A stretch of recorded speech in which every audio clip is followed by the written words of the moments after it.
ہمیں تو ملنے آج نہیں دیا گیا.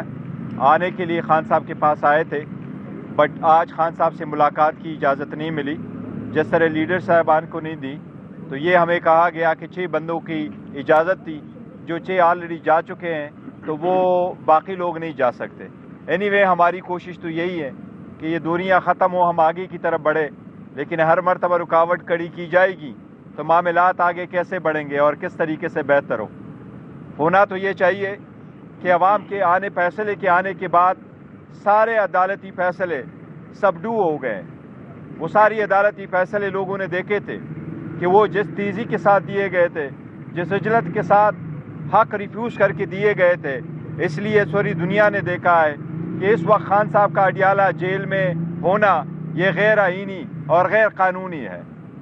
یہ فقط ہیومن رائٹس کی وائلیشن ہے کہ آپ نے خان صاحب کو پولیٹیکل بنیادوں پہ جیل میں رکھا ہوا ہے, لیکن آج کی ریفیوزل بھی اسی کی کڑی ہے. لیکن اینی وے اس کے باوجود انشاءاللہ تعالیٰ پاکستان تحریک انصاف پارلیمنٹ کا حصہ بنے گی, پارلیمنٹ میں انشاءاللہ اپنا رول پلے کرے گی. پارلیمنٹری پالیٹکس کو آگے بڑھاتے ہوئے جو لوگ ان کے پاس مینڈیٹ نہیں ہے, جن کے پاس کوئی حق نہیں ہے, عوام نے ان کو حق حکمرانی نہیں دیا کہ وہ ان کے حکمران بنے, وہ لوگ غاصب کے طور پر اپنی کرسیوں پہ بیٹھیں گے. اور یہ لوگ غاصب کے طور کہ ان کرسیوں پہ غاصب بن کے بیٹھے ہیں. یہ پہلی مرتبہ ہے کہ وہ لوگ ان کرسیوں پہ بیٹھیں گے جن کے پاس عوام کا مینڈیٹ نہیں ہے. یہ اپنے آپ کو دیکھنا چاہے تو کسی بھی بازار میں جائے, اتوار بازار میں جائے, کسی جمعہ پڑھنے جائیں, اور یہ اگر کوئی جنازہ پڑھنے جائیں گے عوام ان کو وزیر اعظم کا عہدہ نہیں دیں گے, عوام ان کو انشاءاللہ تعالیٰ چور اعظم کا خطاب دیں گے. اور انشاءاللہ عوام یہ چور اعظم کو سے حساب پھر بھی لیں گے. پی ٹی آئی پارلیمان کی بالادستی پہ یقین رکھتے ہوئے ہم انشاءاللہ تعالیٰ پارلیمانی سیاست میں رول پلے کریں گے انشاءاللہ تعالیٰ. چوری کے پروسیس کو ہم تو روکنا چاہتے ہیں, یہ آگے نہ چلے. مینڈیٹ لیا اس کے بعد یہ مسئلہ آگے چلے گا. اس کی وجہ کیا ہے, اور ساتھ یہ بتا دیجیے گا کہ انٹر پارٹی انتخابات ہونے جا رہے ہیں, 3 مارچ کا طے کیا گیا ہے, تو اس میں چیئرمین شپ کے لیے کون ہوگا؟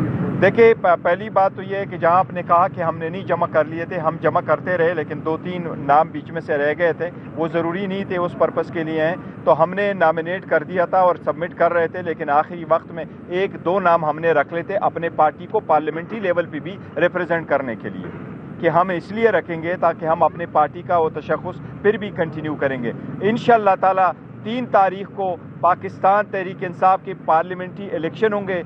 اس مرتبہ انشاءاللہ تعالیٰ چیئرمین شپ کے لیے ہمارے کینڈیڈیٹ علی ظفر صاحب ہوں گے انشاءاللہ تعالیٰ, اور عمر ایوب صاحب ہمارے سیکرٹری جنرل کے لیے کینڈیڈیٹ ہوں گے. یہ خان صاحب کا فیصلہ ہے, ہم باقی سارے پارلیمنٹری رول پلے کریں گے انشاءاللہ تعالیٰ, اور علی صاحب کو کامیاب کروائیں گے. صاحب جو ابھی آپ نے نام لیے یا ہم نے دیکھا جو وزیر اعظم نامزد ہو رہے ہیں, وزیر اعلیٰ کے پی کے ہو گئے, پنجاب ہو گئے, اس میں کسی بھی جگہ آپ بڑے مشکل حالات کے ساتھی رہے, کیا یہ جو خبریں درست ہیں کہ آپ کو سائڈ لائن کیا جا رہا ہے؟ نہیں, بالکل ایسا نہیں ہے. پارلیمنٹری پالیٹکس بڑی ایک اپنے اسٹیج کی ہے. عمر ایوب صاحب بڑے بہترین ہیں. جب خان صاحب نے فیصلہ کر لیا تھا تو 2-3 فیصلے ایون الیکشن کے پہلے وقت سے خان صاحب نے کر لیے تھے. اس کے تناظر میں ہم نے اپنے کینڈیڈیٹس کو پہلے بھی کہہ دیا تھا کہ آپ 2 سیٹوں پہ انتخاب نہ لڑے, ایک پہ کریں, کیونکہ یہ فیصلے پہلے ہو چکے تھے. عمر ایوب صاحب کا بہت بڑا 20 سال کا پارلیمنٹری ایکسپیرینس ہے, تو اسی لیے ان کو لایا گیا تھا. اور جمہوریت اسی کو کہتے ہیں کہ دیکھو نا, یو ڈونٹ کیپ آل جو ہے نا پوسٹ,